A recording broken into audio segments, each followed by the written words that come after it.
샬롬 류 선생의 구속사 천국열차 유도순 목사님의 신구약 성경 파노라마를 낭독하는 시간입니다. 지금은 시편 파노라마 104편입니다. 첫 창조를 통해서 재창조를 바라봄. 요절은 30절. 주의 영을 보내어 저희를 창조하사 지면을 새롭게 하시나이다. 104편은 천지만물을 창조하시고 주관하시는 하나님의 광대하심을 찬양하는 내용으로 되어 있습니다. 그러므로 내용이 창세기 1장과 상응하는 바가 있습니다.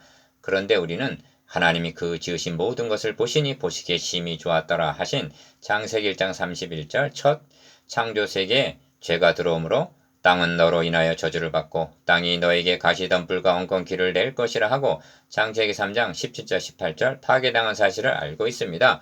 그러므로 104편을 통해서 말씀하시려는 중심점은 주의 영을 보내어 저희를 창조하사 지면을 새롭게 하시나이다 하는 30절 재창조에 있는 것입니다.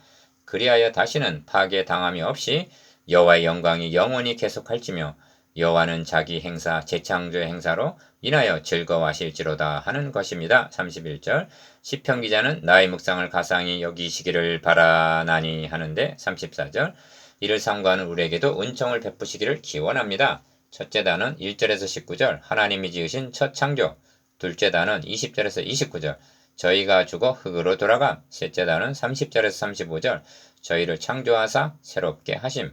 첫째 단은 1절에서 19절 하나님이 지으신 첫 창조. 첫째 단어는 하나님이 지으신 첫 창조의 광대하심을 찬양하는 내용입니다. 그래서 창세기 1장과 상응하는 바가 있습니다. 1. 104편은 내 영혼아 여호와를 송축하라 하고 1절 상반절 시작하여 내 영혼아 여호와를 송축하라 하고 35절 하반절 마치는 구조입니다. 이런 구조는 다윗의 시라는 표제가 있는 103편과 같은 구조입니다. 이로보건대 104편도 다윗의 시로 볼 수가 있습니다. 기여 그러면 내 영혼아 여호와를 송축하라는 다윗은 여호와의 무엇을 송축하라 하는가? 가 103편에는 송축해야 할 이유로 너의 생명을 파멸해서 구속하시고 한 구속사에게 맞추었습니다. 그런데 104편에서는 송축하라는 이유를 주의 영을 보내어 저희를 창조하사 지면을 새롭게 하나이다 한 30절 재창조에 초점을 맞추고 있는 것입니다. 그리고 구속사업과 재창조는 둘이 아니라 하나인 그리스도에게서 성취될 메시아 왕국에 대한 비전인 것입니다.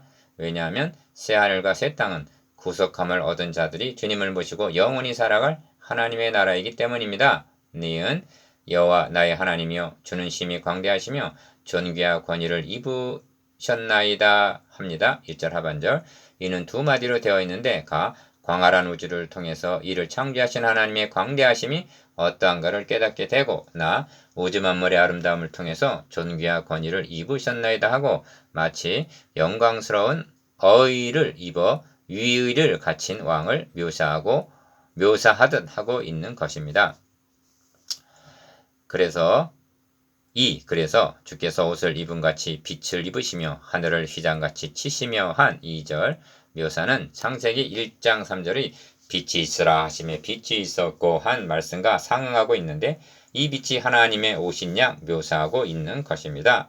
그리고 이어서 진술하기를 물에 자기 누각에 돌벌을 얹으시며 구름으로 자기 수레를 삼으시고 바람 날개로 다니시며 바람으로 자기 사자를 삼으시며 화염으로 자기 사역자를 삼으시며 땅에 기초를 두사 영원히 요동치 않게 하셨나이다 하는 것입니다. 3절에서 5절 니은 옷으로 덮음같이 땅을 바다로 덮으심에 물이 산들 위에 섰더니 하는 묘사는 6절 물 가운데 궁창이 있어 물과 물로 나뉘게 하라 하신 창세기 1장 6절 말씀과 상응하고 8절의 산은 오르고 한 것은 천하의 물이 한 곳으로 모이고 묻이 드러나라 한 창세기 1장 9절의 말씀을 연상하게 합니다. 3.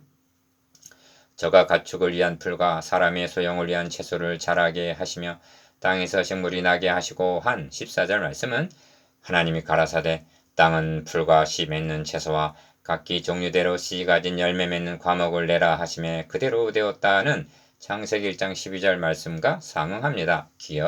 이 점에서 주목하게 되는 점은 사람의 마음을 기쁘게 하는 포도주와 사람의 얼굴을 윤택게 하는 기름과 사람의 마음을 힘있게 하는 양식을 주셨도다 하고 15절 사람을 부각시키고 있다는 점입니다. 왜냐하면 하나님은 자기 형상대로 사람을 지으셔서 하나님을 대리하여 만물을 다스리게 하시고 만물을 대표하여 하나님을 섬기게 하셨기 때문입니다. 니은 나라의 요소는 왕과 백성인데 하나님은 사람을 자기 백성으로 삼으셨던 것입니다. 이들이 하나님의 통치에 순복했다면 얼마나 좋았겠는가. 그러므로 사람의 타락은 자신만의 불행이 아니라 모든 피조물들을 고통하며 탄식하게 만들었던 것입니다. 로마서 8장 22절. 둘째 단원 20절에서 29절. 저희가 죽어 흙으로 돌아감. 둘째 단원의 중심점은 저희가 죽어 흙으로 돌아가나이다 에서 29절 구할 수가 있습니다. 이는 창세기 3장 19절에서 너는 흙이니 흙으로 돌아갈 것이니라 하고 선언하신 말씀입니다. 그러니까 둘째 단원에서 창세기 3장의 타락을 보게 된다는 것입니다. 4. 주께서 흑암을 지어 밤이 되게 하시니 삼림의 모든 짐승이 기어 나오나이다. 20절. 기어 젊은 사자가 그 잡을 것을 쫓아 부르짖으며 그 식물을 하나님께 구하다가 해가 돋으면 물러가서 그 구렬에 눕고 21절 22절. 5. 사람은 나와서 노동하며 저녁까지 수고하는도다 하는 23절에서 29절까지의 진술 내용은 타락 이후의 광경, 즉 지금 우리들의 고달픈 삶의 모습인 것입니다. 기억. 그래서 주께서 낯을 숨기신즉 저희가 떨고 주께서 저희 호흡을 취하신즉 저희가 죽어 본 흙으로 돌아가나이다 하는 29절 죽음으로 마치고 있는 것을 보게 됩니다. 이처럼 죽음이 있다는 것은 하나님이 보시기에 심히 좋았더라 하신 타락 이전의 세계가 아닙니다. 이는 죄로 말미암아 사망이 왔다는 타락 이후의 세계상인 것입니다. 니은 이런 문맥에서 여호와여 주의 하신 일이 어찌 그리 많은지요. 주께서 저희로 지혜를 다 지으셨으니 주의 부여가 땅에 가득하니이다 하고 24절 하나님의 위대하심을 감탄해하는 의도가 무엇인가? 도대체 시편 기자 104편을 통해서 무엇을 말씀하려는 것인가? 그 의중을 마지막에 등장하는 죄인 악인에서 35절 구할 수가 있습니다. 첫째는 이처럼 부족함이 없이 부유하게 지어주셨건만 인간이 배은망덕하였다는 것과 둘째는 이제라도 여호와를 송축하라는 구원 초청을 하고 있는 것입니다. 이런 의도는 8편에도 나타나는데 주의 이름이 온 땅에 어찌 그리 아름다운지요 하는 8편 1절 전원신 8편에도 원수와 보수자가 2절 등장한다는 것은 무엇을 말해주고 있는가? 그래서 신약성경에서는 저를 천사보다 조금 못하게 하셨다는 이 말씀을 임마누엘 하신 그리스도로 적용을 시키고 있는 것입니다. 104편 8편도 천지만물이 아닌 그리스도를 증거하고 있는 것입니다. 이 점을 다음 단원에서 보게 될 것입니다. 셋째 단원 30절에서 35절 저희를 창조하사 새롭게 하심. 104편의 중심점은 셋째 단원에 있는데 핵심은 저희를 창조하사 지면을 새롭게 하신다는 데 있습니다. 30절 문제는 관점입니다. 새롭게 하신다는 뜻을 가을에 푸른 시들고 낙엽은 떨어지나 이듬해 봄에 다시 솟생케 하신다는 자연현상으로 보는 견해가 대부분입니다. 그런데 저희를 창조하사 지면을 새롭게 하신다는 말씀은 저희가 주고 본 흙으로 돌아가나이다 한 29절 진술과 결부시켜 해석되어야만 합니다. 왜냐하면 이는 타락을 가리키는 것이기 때문입니다. 본문에서 타락을 보지 못한다면 새롭게 하신다는 회복도 보지를 못하게 됩니다. 그렇게 되면 주의 영을 보내어 저희를 새롭게 하신다는 주의 영이 필요 없는 것이 되고 또한 결론에 이르러 죄인을 땅에서 소멸하시며 악인을 다시 잊지 못하게 하실지로다 한 35절 종말적인 말씀을 우습게 만드는 것이 되고 맙니다. 7. 주의 영을 보내어 저희를 창조하사 지면을 새롭게 하시나이다 합니다. 30절 기억 저희를 창조하사라는 저희 속에는 만물만이 아니라 사람은 나와서 노동하며 저녁까지 수고하는도다 한 23절 사람도 포함되었다고 보아야만 합니다. 왜냐하면 사람을 새롭게 하지 아니한 만물의 새로움은 의미가 없기 때문입니다. 102편 18절을 보십시오. 이 일이 장래 세대를 위하여 기록되리니 창조함을 받을 백성이 여호와를 찬송하리로다 하고 말씀합니다. 또한 성경은 마지막 부분에 이르러 다시 사망이 없고 애통하는 것이나 곡하는 것이나 아픈 것이 다시 있지 아니하리니 처음 것들이 다 지나갔음이러라 하신 후에 보라 내가 만물을 새롭게 하노라 하고 말씀합니다. 계시록 21장 4절 5절 니은 그렇다면 전적 타락한 인간을 어떻게 새롭게 할 수가 있단 말인가? 주의 영을 보내요 라고 말씀하는데 이는 또 새 영을 너희 속에 두고 새 마음을 너희에게 주되 너희 육신에서 굳은 마음을 제하고 부드러운 마음을 줄 것이며 하신 에스겔서 36장 26절 방도 외에는 다른 방법은 없는 것입니다. 주님은 물과 성령으로 나지 아니하면 하나님의 나라에 들어갈 수 없느니라 하십니다. 요한복음 3장 5절 디귿 이 점이 여호와의 영광이 영원히 계속할지며 여호와는 자기 행사로 인하여 즐거워하실지로다 한 31절 말씀에 더 분명히 나타납니다.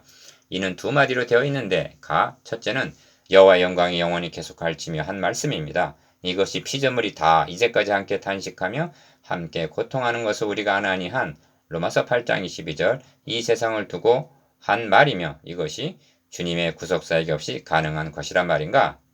둘째는 여호와는 자기 행사로 인하여 즐거워하실지로다 한 말씀인데 이 자기 행사가 첫 창조 행사를 가리키는 것이란 말인가?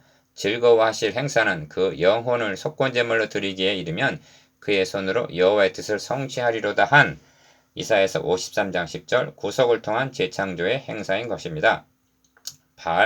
이런 맥락에서 저가 땅을 보신즉 땅이 진동하며 산들에 접촉하신즉 연기가 바라도다 한 말씀은 32절 주님의 재림 때에 되어질 종말적인 말씀인 것입니다. 기여 그때 신의 산 강림에는 그 소리가 땅을 진동하였거니와 이제는 약속하여 가라사대 내가 또 한 번 땅만 아니라 하늘도 진동하리라 하셨느니라 하고 말씀합니다. 히브리서 12장 26절 이날을 바라보기에 나의 평생에 여호와께 노래하며 나의 생존한 동안 내 하나님을 찬양하리로다 하는 것입니다. 33절 다윗이 평생에 생존할 동안 찬양하겠다는 이유가 첫 창조로 인해서인가? 다윗 언약의 근거한 재창조를 바라보기 때문이란 말인가? 니은 나의 묵상을 가상히 여기시기를 바라나니 나는 여호와로 인하여 즐거워하리로다 하는 34절 묵상이 과거 지향적인 첫 창조를 묵상했기 때문인가? 재창조에 대한 언약을 믿기 때문인가를 생각해 보시길 바랍니다. 사도 바울이 항상 기뻐하라 범사에 감사하라 한 것이 첫 창조를 묵상함으로 기뻐하고 감사하라는 말씀이란 말인가? 디귿 그런데 그날은 즐거워하는 날만은 아닙니다. 왜냐하면 죄인을 땅에서 소멸하시며 악인을 다시 잊지 못하게 하실지로다 하는 35절 상반절 심판의 날이기도 하기 때문입니다. 그리하여 내 영혼아 여호와를 송축하라 하고 1절 시작한 104편은 내 영혼아 여호와를 송축하라 하면서 할렐루야 하고 35절 하반절 영광을 돌림으로 마치고 있습니다. 이것이 저희를 창조하사 새롭게 하시며 첫 창조를 통해서 재창조를 바라봄입니다. 적용 첫 창조의 사역은 참으로 경이롭습니다. 그러나 재창조의 역사는 비할 수 없이 더욱 영광스러운 것입니다. 현재에 관하는 장차 우리에게 나타날 영광과 좋게 비교할 수 없도다 하십니다. 첫 창조는 만물을 다 창조하신 후에 맨 나중에 사람을 지으셨습니다. 이는 인간이 살아갈 환경을 먼저 조성하시기 위해서입니다. 그런데 재창조는 그런즉 누구든지 그리스도 안에 있으면 새로운 피조물이라 하고 고린도 후서 5장 17절 제일 먼저 사람을 새롭게 하셨습니다. 여기에는 재창조함을 받은 성도들을 세상의 빛과 소금으로 삼으시려는 의도가 있다 하겠습니다. 묵상, 기억 하나님이 지으신 첫 창조의 광대하심에 대해서 니은 저희가 죽어 본 흙으로 돌아가나이다에 대해서 디귿 주의 영을 보내어 저희를 창조하사 새롭게 하시나이다에 대해서